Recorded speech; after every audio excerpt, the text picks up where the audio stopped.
review where we're at in the Parsha. We haven't had, we've been talking about Hanukkah for the past few weeks. We haven't been talking so much about the Parshas. We're on page 250 if you want to follow along. If not, that's also good, you can just listen. I think this time, we usually don't read so much inside, so much the text, but I think it might be beneficial, because I would like to share a thought from the Beis Halevi, which I've shared in previous years, but it's really, really good. So I like to share it every year, and I really get to the crux of what's going on in the Parsha, and I think it's a really good lesson. So, if it sounds familiar, I apologize. But I've read it like many years in a row, and I reread it this year, and I felt like I gained more from it, so I wanted to share it again. So where are we at in the story of Yosef and his brothers? So the brothers were jealous of Yosef, and they thought it would be a good idea. They threw him in a pit, and then they sold him, and he wound up in Egypt, because Yosef had these dreams that he was going to rule over the brothers. He gets down to Egypt. He is a slave. He's a slave in the house of Potiphar. Potiphar's wife tries to seduce him. He doesn't want to do that, so she falsely accused of something, right? He's in jail.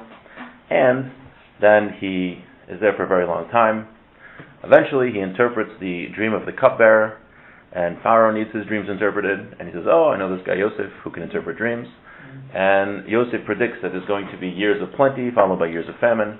And Yosef is correct, and he tells Egypt to put all the food in the storehouses, and when they put all the food in the storehouses, they were the only area that had food, so everybody came to them, have food, and since Yosef was correct, he becomes viceroy of Egypt. He becomes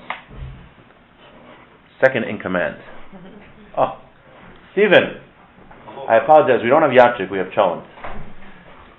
Please partake. There's a lot. Oh yeah, you don't have Cholent. Oh, sorry. Mash, there might be some salad in the fridge if you want. Okay, so that's where we are in the Parsha. Now, so the brothers, they didn't know what happened to Yosef. They didn't know they became viceroy of Egypt. Now, it's interesting here where Simcha Zissel says, just the story of Yosef, it says in Downing, say, Rabbos Machshavos B'Levish V'atas Hashem Hisakum, that humans have many thoughts, but what Hashem wants is what's going to happen in the end. Yosef had dreams, and Hashem wanted that he was going to be in charge. And the brothers tried to foil that plan as much as they could. They put him in a pit and sold him into slavery. What could be better than that to make sure your brother doesn't get in charge? And lo and behold, Simcha Zissel points out that it's because of what they did, that's how he got in charge. Because he was sent as a slave, that's how he became ruling over his brothers. That's what we see at the beginning of this week's Parsha. So sometimes we think that our plans are going to be successful and that we have everything figured out, we know how our lives are going to go, but really, Hashem is in charge, and it could be, if Hashem wants something to happen, not could be, but it will be, if Hashem wants a certain thing to happen, we can do everything we want against what Hashem wants, but eventually Hashem's going to make it come out that way. Okay.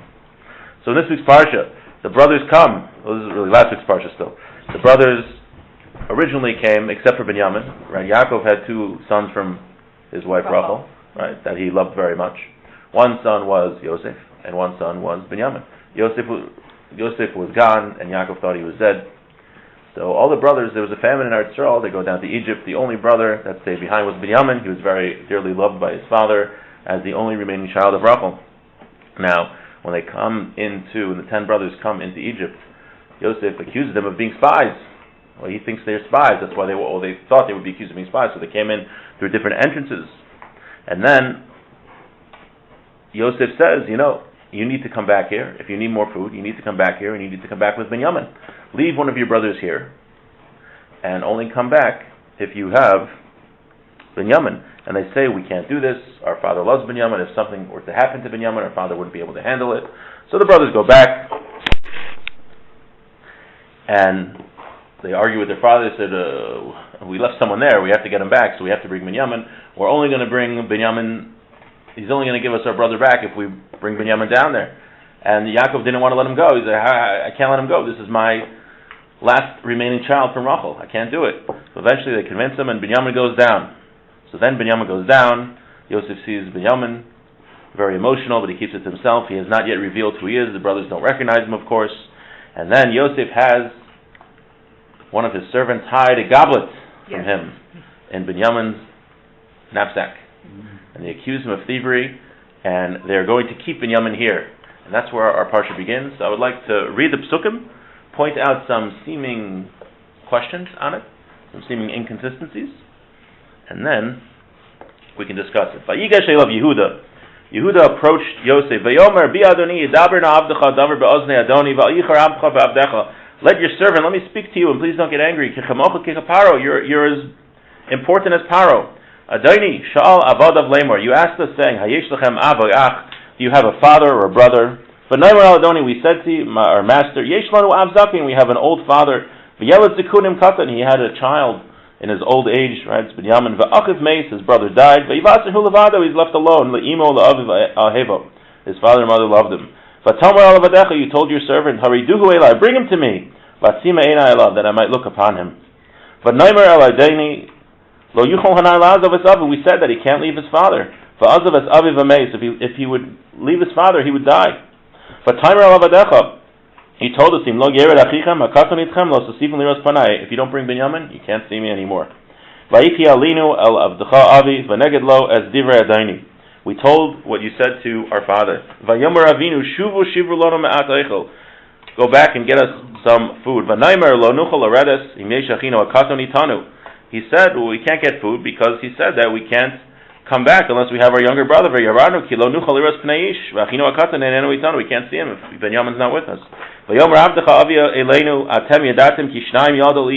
that two sons my wife gave birth to? The first one was taken from me, he left me. I haven't seen him, referring to Yosef. He said he was totally like taraf, he was like eaten, torn apart. If you take my younger son from him and something bad will happen, I'll just be in this horrible state and descend into this horrible state. How can we go back if he's not with us? Because Binyamin is tied to Yaakov.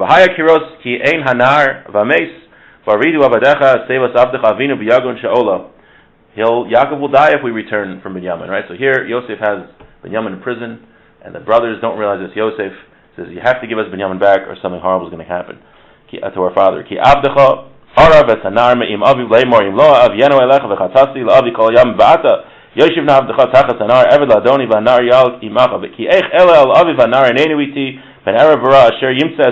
keeps going on and on, telling him that there's no option that we leave here without Binyamin. We need Binyamin because our father will die.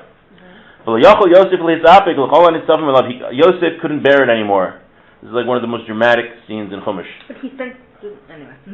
Yosef couldn't. You remember? Yosef couldn't bear it anymore. Vayikra hotziu chol Ishmael. He said everyone should leave before me. And nobody was left in the room when Yosef let it be known to his brothers. He let out his voice in a cry. Vayishma'u Mitzrayim, and all of Egypt heard. Vayishma beis Paro, in the house of Paro. Vayomer Yosef alachav. Yosef said to his brothers, Ani Yosef, I am Joseph. Ha'od avichai, is my father still alive? V'yachu echav la'anos, so his brothers could not answer him. Hinavhalu b'panav, they were just so bewildered.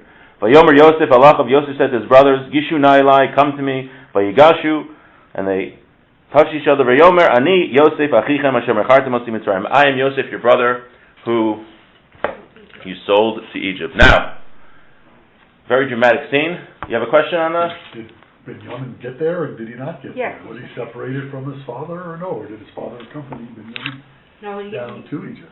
Right, so they weren't. Now they were separate, but Right, Yaakov didn't come down until later. right. So Yaakov was going to come down later and be reunited. But at this point, we have Yehuda saying to Yosef this whole long thing about how we need to go. He doesn't, before he realizes that it's Yosef, we need to go back because we can't go back without Binyamin. Our father won't be able to deal with it. So the base of what? But they do. No, they don't. Yaakov now they sent for Yaakov, and Yaakov comes back. Yeah, Yaakov wasn't allowed Where to leave is Israel, and then he left. Binyamin's in Egypt. Well, if he couldn't be separated from his father, how did he get to Egypt? No, he mean if Binyamin wouldn't be allowed to come back, if he would remain in prison, okay. right? Okay. So, but the whole thing here is about how his father's going to suffer, how Yaakov's going to suffer. Right. So the Beis Halevi asks a very simple question. he says, on this pasuk here, Yosef says, Vayomer Yosef el Achav. Oh, before that, sorry. Vayitin es kol b'bchi v'yishma v'tzar v'yishma v'tzar. Vayomer Yosef el Achav. Yosef says to his brother, Ani Yosef ha'od avichai. I am Yosef. Is my father still alive? Well, od avichai is like very, I don't know. What's he asking? Is my father still alive? Yehuda just got done with a whole speech about how my father's going to suffer if we don't bring back Binyamin. It's going to be this, he'll die, he won't be able to handle it. So why is Yosef asking, is my father still alive? And you'll notice also... Physical or spiritual sense. What? Is he asking spiritual or physical? Could be. That also point out that first he says, I am Yosef, and then later, a few psukim later, he says, I am Yosef, your brother. Why the switch? Why does he first originally only say, I'm Yosef? Because they don't believe that he's Yosef. What? Because they're confused, they don't believe that he's Yosef. Oh, so you're saying it's Yosef. Well, what's the difference? They have to say it twice so they get it through their heads. Oh, but, so if he's saying it twice, though... Afraid that he still holds the grudge. Yes. So Steve remembers the Beis Halevi. So this is what I would like to. The Beis Halevi. Oh, also, so he asks another question. There's a medrash. Medrash says like this. So we're asking a third question. It says Vayitin es kolo bevechi v'leyachu achol la'anos. So in this pasuk that Yosef raised his voice in a cry, and the brothers were not able to answer him. Ava Kohen Bardla Amar.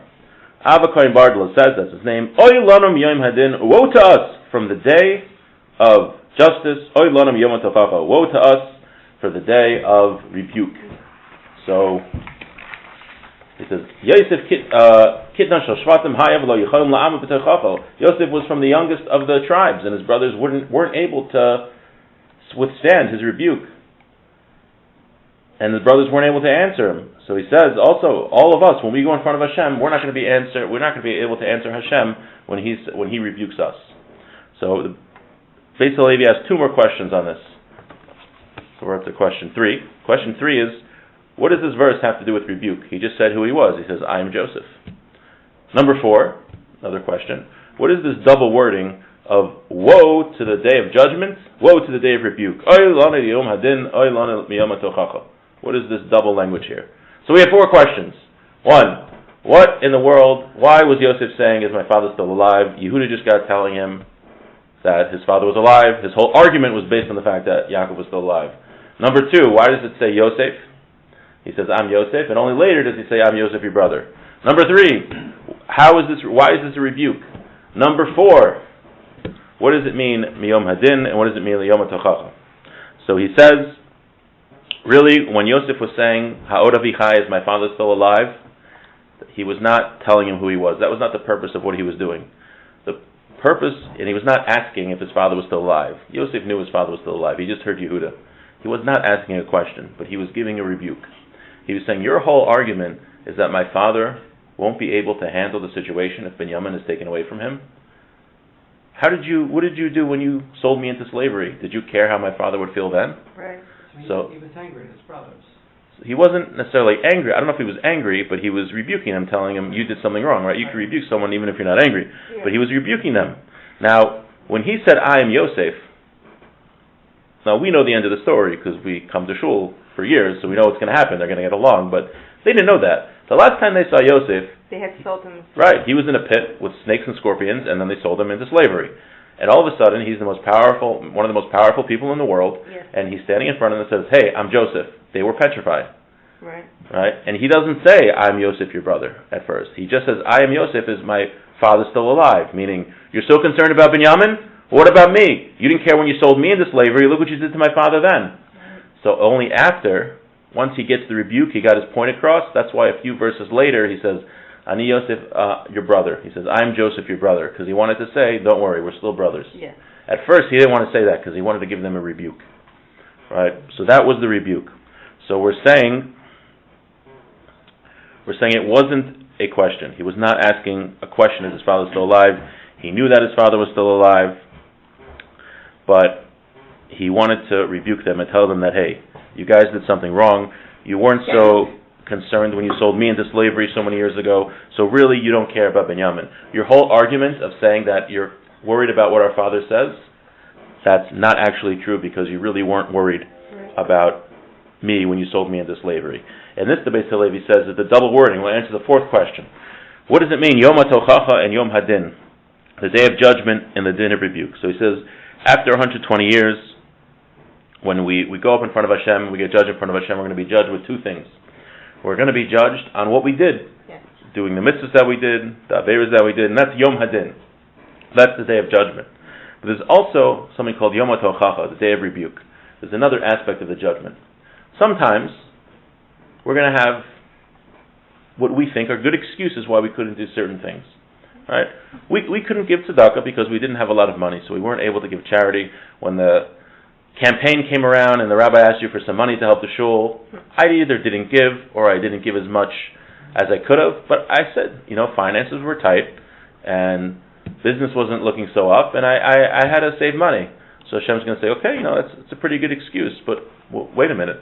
I saw you got the new iPhone 15. All of a sudden you had enough. What? 14. Okay. I wasn't talking to you. Are you guilty conscience? I'm a very guilty conscience. Yeah. But Hashem is going to quote how you say in yeshivas. He's going to slug us up from our own actions. Really? You don't have enough money? Okay. If that's true, He's going to look through everything, and He's going to say, that's a good excuse. You didn't have any money. You couldn't give charity. Well, look, you went and bought the iPhone 15, so you're not being very consistent. Right. What? Finance. Yeah. There's a really good shalom in there. Not just Stam shalom. It's good. It's really good. It really is. Okay. He brings other examples of this. This I find people still do this all the time. We think, we should be nice to people, and 99% of the time we're correct. He says, though, you find people, they are super nice to sinners. Like people that are... You're supposed to really... Anyway, sorry. Your question? No, I was going to answer. So he says that people are super nice when it comes to sinners. They need to do a business deal, so they'll work with the most shady characters in the world, and he says, "May trust somebody that's shady, so I want to do business." Right. You're supposed to actually rebuke somebody though if they're just committing another. Right, for sure. But he says, so he's talking about people though. They're not doing the right thing. They're being nice to evildoers, heretics, other people. And they welcome them. You see this a lot, and they have what seems like good times. What do you mean? The Torah says we're supposed to love everybody. It says that we have to be ma'urim as imabrios. We have to get along, and they don't realize that it says in Tehillim in 139:21, "Halo misanecha Hashem esna mecha es kotet," that those who hate Hashem you're supposed to hate. We're supposed to love most people, but those that hate God you're supposed to hate. So Hashem will say maybe, okay, you know what? They made a mistake. They thought you're supposed to love everybody. It's a reasonable mistake that someone who hasn't learned enough can make. But he says, wait a minute. How come you were speaking Lashon Hara about the rabbi? How come about Torah scholars, you weren't treating them respectfully? How come it was only the evildoers that you were treating respectfully and the Rishayim that you were treating nicely? That's when you said, V'hafta l'orecha kamocha. But when it came to the Talmidei Chachamim, the Torah scholars and the Tzaddikim, all of a sudden you had Lashon Hara to say about them. You ran them out of town. You said bad things about them, how they're doing their job. So you're being totally inconsistent. Right. So Hashem is going to, again, show us from our own actions how we weren't consistent. This is like a classic. I find this just about, I follow a lot of anti-Semitism in the area, and you see people, unfortunately, even non-observant Jews, when it comes to other races, there's nothing wrong, and they say, yeah, we have to accept everybody, we have to be welcoming, we have to love our neighbors and the minorities, and they're right. We have to be nice to everybody. But then when it comes to Orthodox Jews, they find every little thing that an Orthodox Jew once did wrong 10 years ago, and once when I was a kid, my Orthodox relative did something mean to me, and that's why all the tens of thousands of people that live in Lakewood are horrible. Yes. Like, you'll see the most logical, yes, that they're horrible, or yes, that's no, yes, there are a lot of self-hating Jews. Teasing you, right? Just teasing, yeah. So Hashem is going to rebuke us from the inconsistencies of our actions. So we'll have these excuses, but the excuses are not going to go. Now, he writes also that what the Yetzer Hara is very, very good at doing is convincing us that an Aveira is actually a mitzvah. Right? He's very good at that. Just take that example. Here's an apikoros, right? Let's say there's an apikoros who's teaching Torah classes. Just an example. So people say, unfortunately, they have those. Yeah, you'll say that, okay, we should be nice to him. We don't want to rock the boat, and no, but this guy is teaching ideas that are antithetical to the Torah to people. This is exactly when you should be speaking up, when you should be fighting. But the Yetzer Hara convinces, no, we have to have shalom, we have to have peace. V'hafta l'orecha kamocha. the different things. Or you can take other examples. There's a fast tomorrow. Let's say you're making a big challenge to this didn't happen here, but let's say you're making a big challenge for the fast tomorrow, and some milk, fell in, and you're not sure if there's 60 or not, and you don't want to call the rabbi. So you say, you know what, probably there's not 60. It's probably not kosher, but there's a fast tomorrow, and really I should eat it because it's better now that I have something to eat, in order that I have strength for the fast tomorrow. So the Yetzer Hara, it can be a million things. The Yetzer Hara is an expert at perverting our mind to get us to think that an Aveira is actually a mitzvah. In fact, we daven for it every Shabbos. We say, V'taher libeinu la'avdecha be'emes. Hashem should purify our hearts, that we should serve Him in truth. So the Vilna Gaon says, this represents, we're davening that Hashem should spare us from the two ways the Yetzer Hara attacks us. One way the Yetzer Hara attacks us is he says, you know what, this Aveira is just, the urge to do this Aveira is so strong, you are never going to be able to overcome it. It's just impossible. A human being cannot overcome this. That's called a tumah. That's an impurity. So on that we daven, v'taher libeinu. Hashem should purify our hearts so we don't have that. We're able to overcome it. But then it says, la'avdecha be'emes. We should serve Hashem in truth. That the Yetzer Hara shouldn't trick us with perverted reasoning to think, right, you have people that are 100% convinced that they're the biggest tzaddik and doing the biggest mitzvahs, but really, they're doing the biggest aveiros and the biggest rishayim. But they're the biggest rishayim. But in their minds, they think that they're the biggest tzaddikim. But all that happened is that the Yetzer Hara perverted their minds. It got them to think in incorrect ways. That's why anytime we do anything, there's a decision and we have to decide something, it's very important to have a sounding board of a Rav, a Talmud Chacham, a Torah scholar that can tell us if what we're doing is actually consistent with the Torah. The Chazon Ish, he cites in Emunah B'Tachon. If you haven't read this sefer, it's vital. It's necessary. Everyone should read the sefer Emunah B'Tachon. They have it in English now by the Chazon Ish. He quotes the sefer Yad Shaul. I think it was in the Pischei Tshuva, and he says there was a certain case. There's a halacha called Ani HaMahapech B'Charara. If somebody has a donut shop, or let's say someone's a physical therapist, hypothetically, in Alpen, and they have a physical therapy shop, let's say across the street at Wawa, and you're also a physical therapist, and you want to open up right next to his physical therapy shop. So you're not allowed to do that, right? In most cases, you're not allowed to do that. It's called Ani. Yeah. Landlords don't usually allow that kind of thing, competition among their tenants. But I'm used to them doing it in Brooklyn, so. So it could be if there's a very big city, it could be different. There's different halachas, but let's just say a stam case. The usual case is if there's one, you have a small town and there's one physical therapist, you can't go and open up the physical therapist next door. Now, what about this? There was a certain case where there were a bunch of teachers, malamdim, in a town, and all of a sudden a bunch of other malamdim came into town, and they also wanted to become teachers. So the teachers were very upset, the ones who lived there, and they said to the rabbi, kick out these Torah teachers. We were here first. They're taking away our business.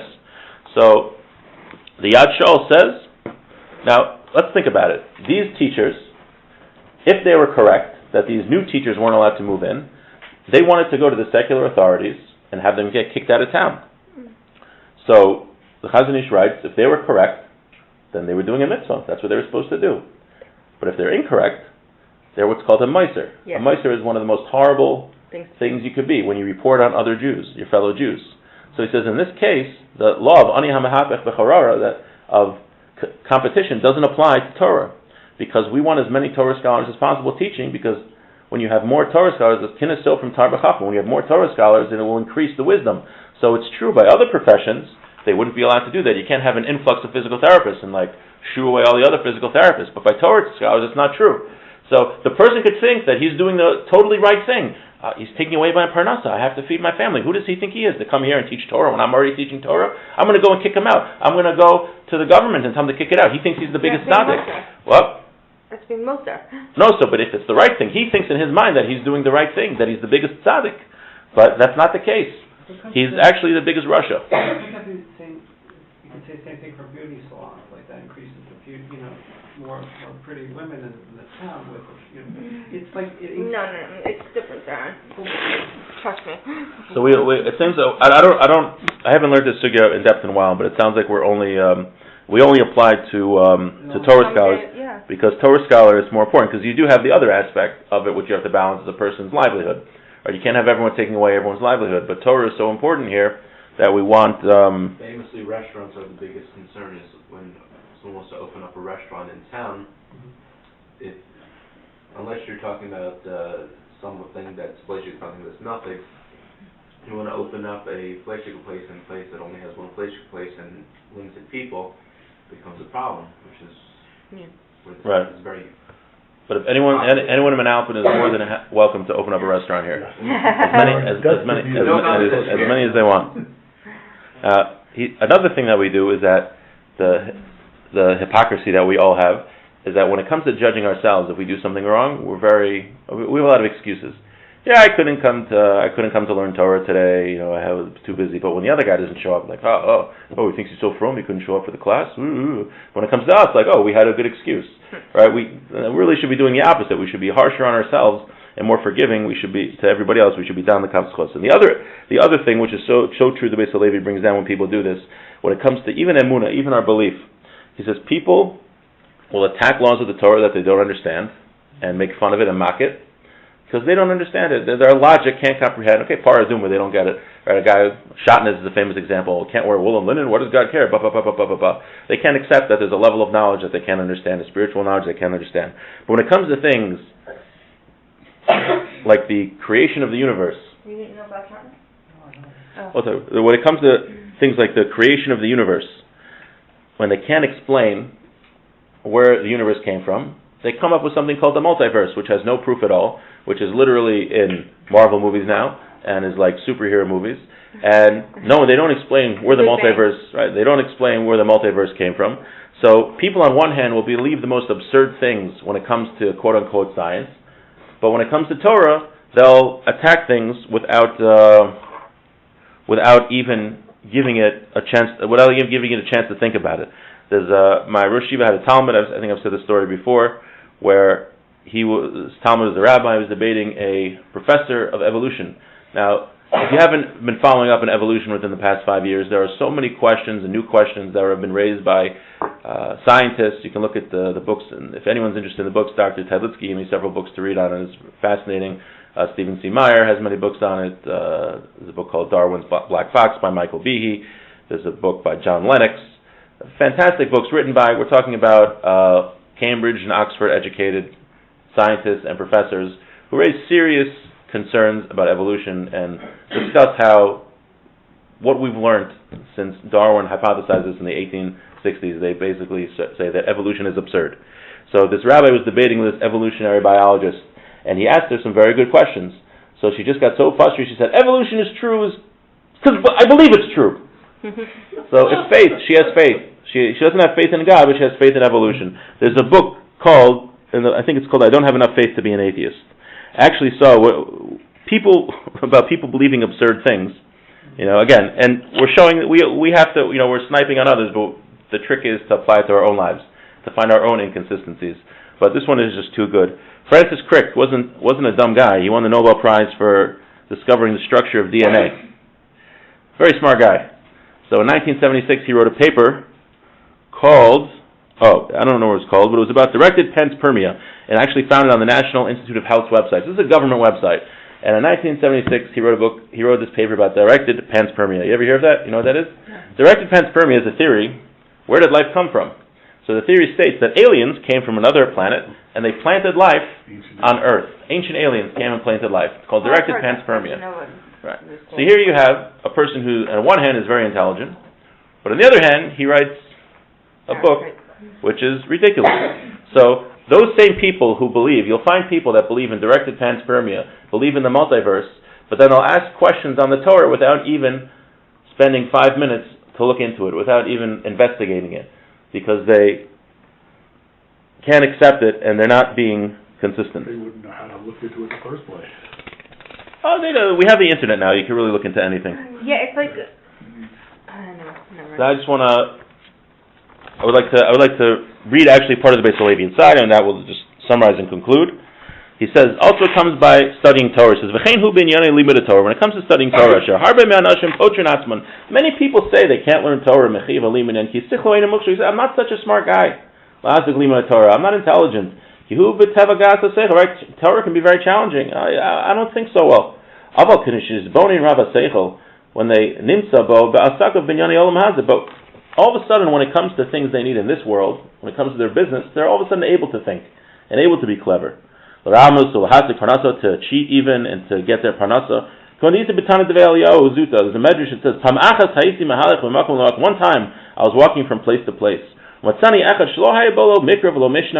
was a certain fellow, he never learned the written Torah, he never learned Mishnah. I said to him, B'ni, what are you going to say, Hashem, on the day of judgment when he says, why didn't you study Torah? Amar Li, Rebbe, he says, Rabbi, I'll answer what I'll answer. Bina v'das lo nasnu l'mina shemayim she'ekra v'eshna. Hashem, you didn't give me intelligence that I should be able to learn. That's my excuse. Amarti lo, I said to him, Ma malachlecha, what do you do for a living? V'amar li tzayid, he says, I trap animals. Amarti, I said, Umala hevi pishtan ula'arag mitzulus, you have to find flax, you have to make traps, you have to know how to do that. Ula'hash l'chayam, you have to know how to throw it into the water. Nazul hadas, he gave you knowledge to do that. It's not so simple to figure out the patterns of the fish, the schools of fish when they go, and to be able to know the migration patterns of different animals and how to make the traps. He gave all of that. You know how to do. Well, the divrei Torah shekasav, and about Torah that it writes in the Torah itself. The Torah is very close to you. Lo nasnu lecha das. There, Hashem didn't give you das. Miyad marim kolo boicher. Right away, he raised his voice and he cried. He realized. He thought in his mind that he had all these excuses. I'm not smart. I couldn't study Torah. So the rabbi told him, look at your job. You have to have intelligence to do your job. And he realized, and he started crying. So that's, in our own lives, that's what Hashem is going to do to us after 120.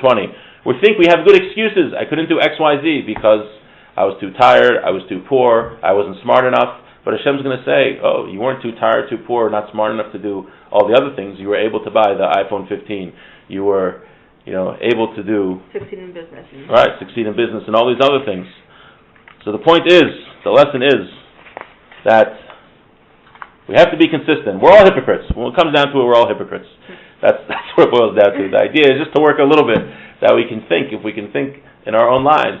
The idea in general in life, which is the first step, what the Mesilas Yesharim says, is we just need, first time to think about things, right? We're so busy all the time, we don't take 5 minutes to think. Shabbos is a great time. Just think. What am I doing in my life? How can I improve? What areas am I contradicting myself? How can I do better? And with that, everyone is required to take more chalent